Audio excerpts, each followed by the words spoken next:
Rod Beckstrom, ICANN CEO from 2009 to 2012. Thank you for taking the time to talk to us, Rod. Thank you, Brad. Vince Cerf has described the U.S. government's relationship with ICANN as problematic. How would you characterize the organization's relationship with the USG during your tenure and after? I think it's an accurate term, problematic. First, I was brought on by the ICANN board. One of the reasons is because their relationship with the U.S. government was sideways when I came in.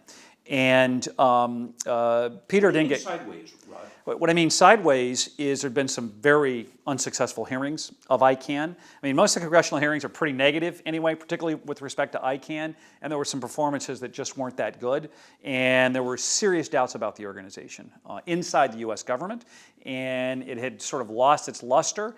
In addition, there was an impending crisis, and the crisis was that the Memorandum of Understanding, which had always been a part of ICANN's relationship with the U.S. government, was coming up to expire, and Peter Dengate Thrush, the chairman of the board, and I think, by the way, a very effective leader of the organization, passed a board resolution saying we will not renew the Memorandum of Understanding, creating a crisis with the U.S. government that needed to be replaced with something in the eyes of NTIA. That there was the ICANN agreement and there was the Memorandum of Understanding. And so I then had 90 days to negotiate with the team a brand new agreement, which ended up being the affirmation of commitments. And that was a lot of heat and a lot of pressure. I mean, obviously, NTIA wanted to renew the Memorandum of Understanding if they could. They wanted to see it continue. And then on the affirmation of commitments, we obviously had very different positions. I felt, and the board felt, ICANN should become a much more independent international body. And so, for example, we weren't open to the idea of having the U.S. government having a preferential seat on every review team. That wouldn't be fair to other governments.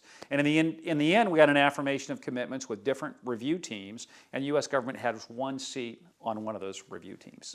When we talked to Peter Dengate Thrush, he said that point where they sat down with the USG and said, basically, we don't like this master-servant relationship. And he defined that as a pinnacle moment for ICANN. Absolutely. It sounds like you would agree with him. Absolutely. In fact, I confronted Strickling in that period. I had a meeting with him, and I said, look, because he'd really raised his voice at me in a meeting I thought was quite inappropriate. And so in a private meeting, I said, look, I want to understand where you're coming from here, Larry, because the way I look at ICANN, this is an important, independent institution. Not unlike the United Nations or the World Bank or IMF, we have a critical role with respect to the internet. And at the same time, we're also a contractor to the U.S. government under the IANA contract, which is with your organization that you lead. And I said, so I want to know how you look at the relationship with me. Do you view that as a peer-to-peer relationship where you run this governmental office and I'm running this independent institution, or am I just a contractor to you? And is there like a master-servant relationship? He said, no, absolutely no. No, it's peer-to-peer, it's peer-to-peer. And I felt that he said that, and I'm not sure that he meant that. But I confronted the issue intentionally because, in my view, there was never a question that I was going to view it as a peer-to-peer. What do you mean you don't? So it sounds like you got the verbiage, but you didn't get the action. Am I hearing you correctly? Well, I got the verbiage, but I didn't get that energy or the actions following through. And I think, look, it's understandable. He's an assistant secretary in a U.S. government department, and he probably thought, well, this little organization, we helped create it, we fostered it, we control it, and we're trying to shine it up, so maybe someday it can become a real institution. My perspective was very different. That when I came into ICANN was like a kick dog in the street in many respects. It was because the internet community often is critical of ICANN because by being critical and attacking it, they seek to get the stakeholder benefits that they want, whether it's a new policy or budget or whatever it might be. So ICANN was a kicking dog, and it really never stood up for itself. And I decided when I came in, I'm like, no international institution can be an unhealthy kick dog in the middle of the street that lets anybody kick it with no response or result. And that was going to have to change. So we held firm on the affirmation of commitments. We got it signed successfully, a good negotiation in the end. And I think that is when we began to change the relationship with the U.S. government. There was also a lot of fog in the ICANN community about the U.S. government. Fog that was completely wrong. So when I came in, people would say, well, you're working with the Department of Commerce, but really Department of Defense are the ones that are really calling the shots here, and they've got a lot of power, and they don't want to let ICANN do this or that. Well, I used to work with the Department of Defense very closely. So I went in and talked to top management leadership in the Department of Defense, and they were not even aware of any ICANN detailed activities. They're just like they wanted it to be a successful organization. There was zero agenda there, and none that ever came through DOD. And so that was a complete misunderstanding that a lot of people, even in the ICANN community, had. What would have happened if the U.S. government, at the point you're discussing AOC, says, no way, not going to do it? We would have let the Memorandum of Understanding expire, and they would have lost their review privileges. And they would have been extremely upset. But Peter and I were both willing to walk from the table. Peter and I were both willing to let that expire, no question about it. I was even ready to let the ICANN agreement expire in 2011. The board wasn't, okay? And I can understand their concerns, and I would have taken such a move extremely seriously, but But that would have been devastating, would it not? No, it wouldn't have been devastating. It would have been the same result as what happened. Instead of us allowing it to expire, the Department of Commerce allowed it to expire. It'd be the same outcome. If you look at it from a game theoretical perspective, the U.S. had no other place to go. The U.S. doesn't want this mandate to go to the ITU, the International Telecommunications Union, not in a million years. And they wanted to beat up or control, different parties wanted to, push ICANN around for whatever political necessities they felt, whether from businesses or different stakeholders that were, petitioning them or lobbying them. But in the end, I want to state this, Larry and I certainly had a lot of disagreements during my term, but in the end, I really respect the fact that the U.S. government let ICANN become the independent global body that the U.S. government designed it to be. Well, see, I'm hearing a mixed message here. So It is mixed. I hear what you're saying there. In other words, it ended up the way the USG had intended it to be, Eventually. which is an independent body. Yeah. But I'm also hearing you say we had to kind of push them there. Oh, absolutely. Absolutely. I mean, I know I was a huge irritant to NTIA because I wouldn't roll over and play dead. And in addition, I challenged them often because they were always pushing us in accountability and transparency, and asked them, where's theirs? Right? As a government body, you should be modeling the behaviors you're asking others for. And I don't think that they ever lived up to near the standard of accountability and transparency that ICANN did. And I pressed them on those points. And what came back at you? Well, to give you an example of a specific story, NTA put ICANN in a very difficult position and inappropriate in that ICANN has, hosts the IANA function, which is the delegation and redelegation of top-level domains. And we were having this problem that we had to always submit it to the Department of Commerce for review.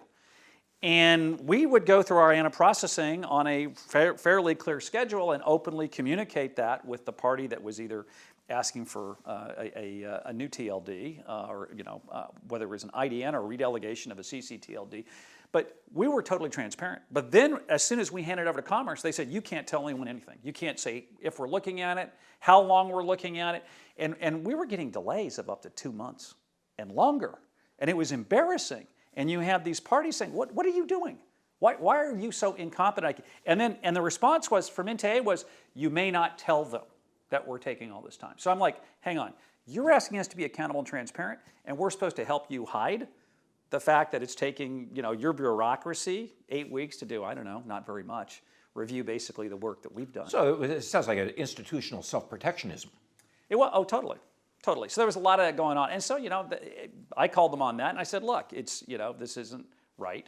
And they did start to at least shorten their time frame. They didn't allow us to have the transparency. We wanted to share the date we handed it off to them and then share the date that it came public.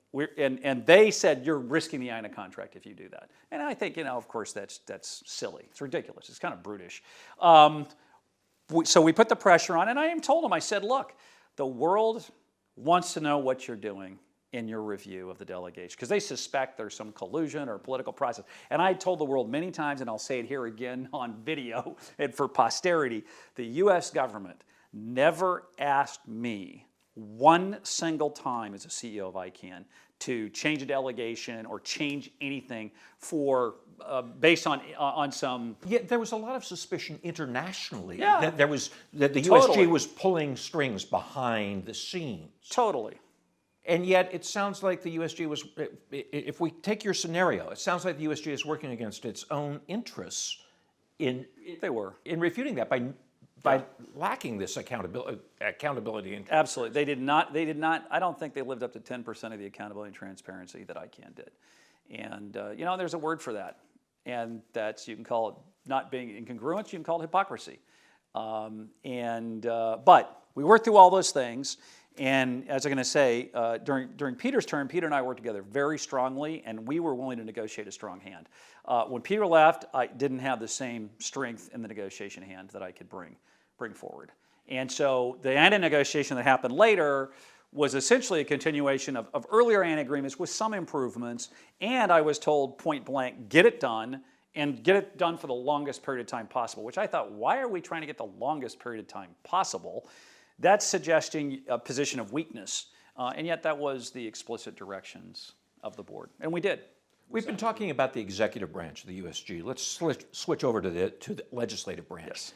How was ICANN's relationship with Congress during your tenure, and what are your perceptions of it after your tenure? It improved, and I want to share one of the key strategic things we did that I think wasn't that obvious but was very successful, which is that there was large U.S. business interests, particularly VeriSign and GoDaddy, and other domain name industry players that obviously as big corporations wanted to use their muscle through the Congress to try to get pressure on ICANN. Yeah, lobbying to get the pressure to get the outcome they wanted to have from ICANN.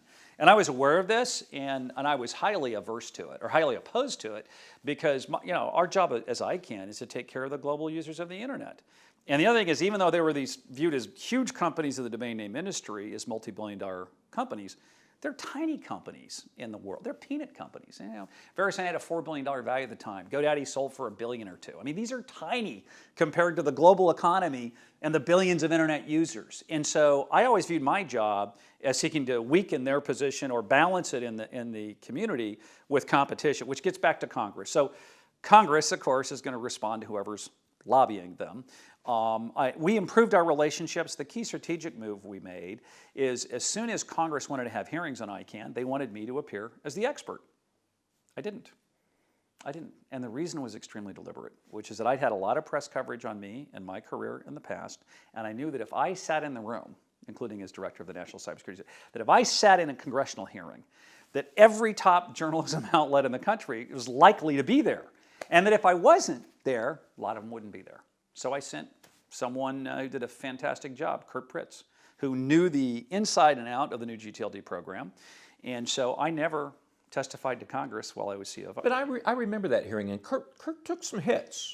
Kurt took a lot of hits. That was not an easy job. I didn't do it to avoid the hits, though. I took plenty of hits as the CEO of ICANN and did so very willingly for the benefit of the organization. That would not have been beneficial for the organization. You would have brought more media attention and more light on a hearing with no benefit to ICANN, because those hearings weren't designed to benefit ICANN. Those were to press the interests of companies and other stakeholders that were pressing the members of U.S. Congress to get their messages across. I'm curious, as an insider, a former insider, and a close observer of ICANN, I'm sure, after your tenure, what did you think of the transition between the time of announcement, and which was March of 2014, and when the transition finally became effective, which was October of 2016? As someone who knew the inside, looking from the outside, did you think it was going to work? I thought it was probably going to happen, but I always thought it was at risk, particularly given the election cycle, the presidential election coming up. And I was like, the timing in the end couldn't have been better, in the sense that the election news was so big at the time to allow ICANN to expire on, I think, September 30th or October 1st. Ended up being perfect. And again, I give credit to NTIA on that. I also give credit to the Obama administration and President Obama, who I assume was involved. If it hadn't squeaked through that window, then all bets are off, and it's a new administration, and I don't think it would have gotten spun out.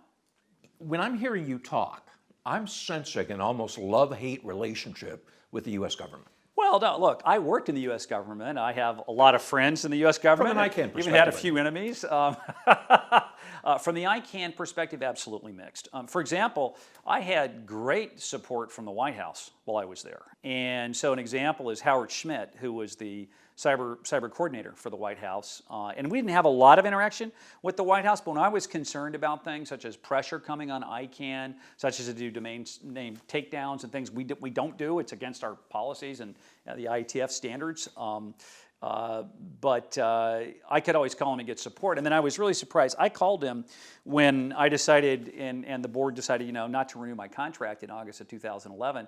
I called Howard Schmidt in the White House to give him a heads up, and he really surprised me. He said, "Well, first, thank you for your service. You've done one of the hardest jobs in the world. That most people have no idea of how." And it along with being the director of the National Cybersecurity Center, is by far the most difficult job I've ever done. It was extremely tough. But he said, "Thank you for everything you've done and moving the organization forward and helping to globalize it." And then he really surprised me. He said, "And thank you for doing what you did when you ran the National Cybersecurity Center. And in your resignation letter, you stated that U.S. military and civilian affairs in cyberspace should be separate." I'm like, what do you, I was shocked he brought this up. I go, "What do you mean?" He goes, "You drew a line and you said that those functions need to be separated in this government. And I've been defending that line with brickbats."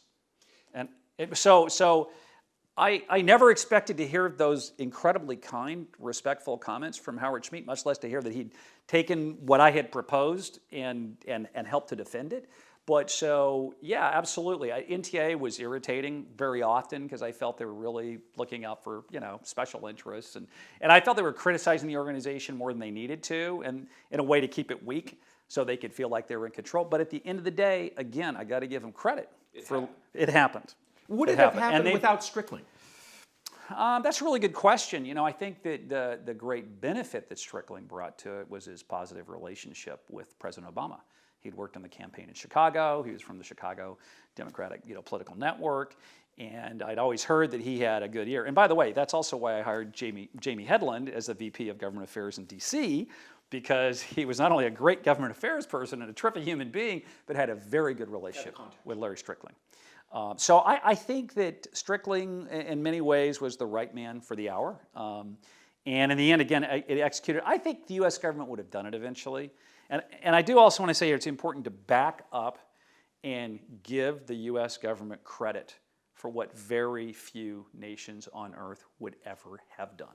Well, you're echoing what others have said, that what the USG did, in effect, virtually was one of the only countries that would have done that. Exactly. It's like the Marshall Plan, in a way. It's giving something to the world, or it's giving something to other parts of the world. Marshall Plan helped Europe and helped Japan, and led to so much of the peace we enjoy today in much of the Western world.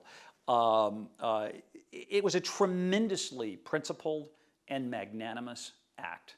And the U.S. government deserves credit for it. And again, I'm going to give huge credit to Vince Cerf for his stewardship of the organization and his relationship with the government, since ICANN's inception.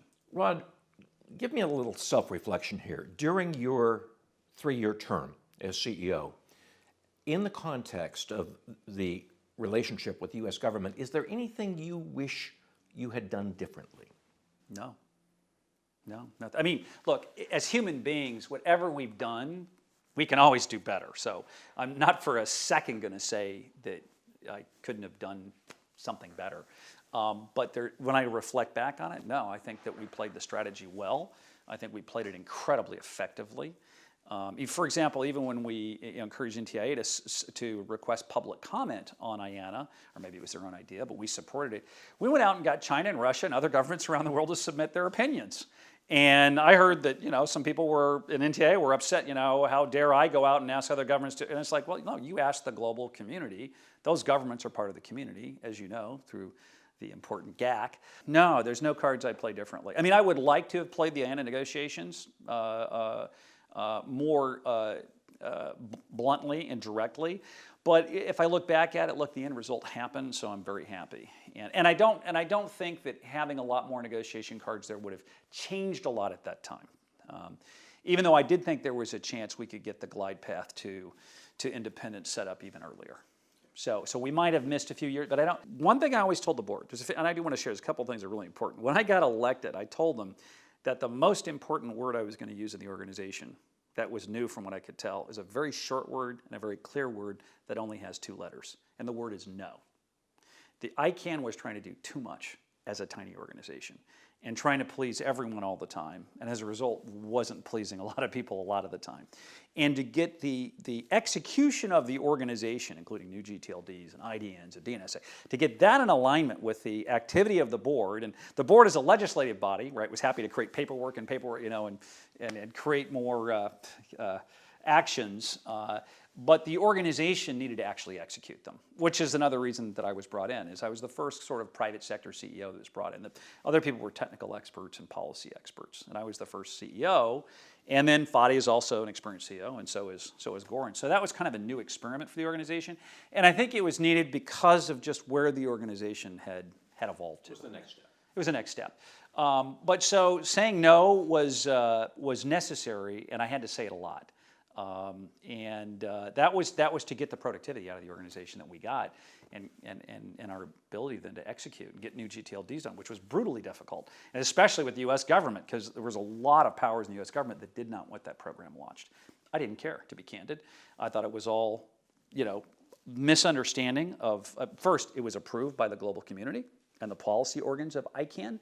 That is the body, and it needed to be executed, period. And I didn't care how many boogeymen jumped out of the woodworks in terms of threatened lawsuits or threatened government actions or anything.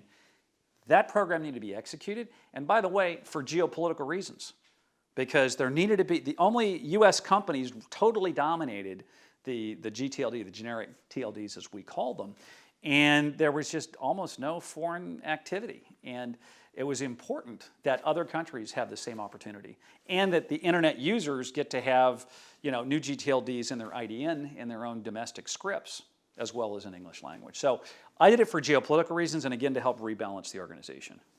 There's no doubt that new Gs were a major, major change in the internet system. Rod Beckstrom, thank you very much. We appreciate you taking the time. Thank you.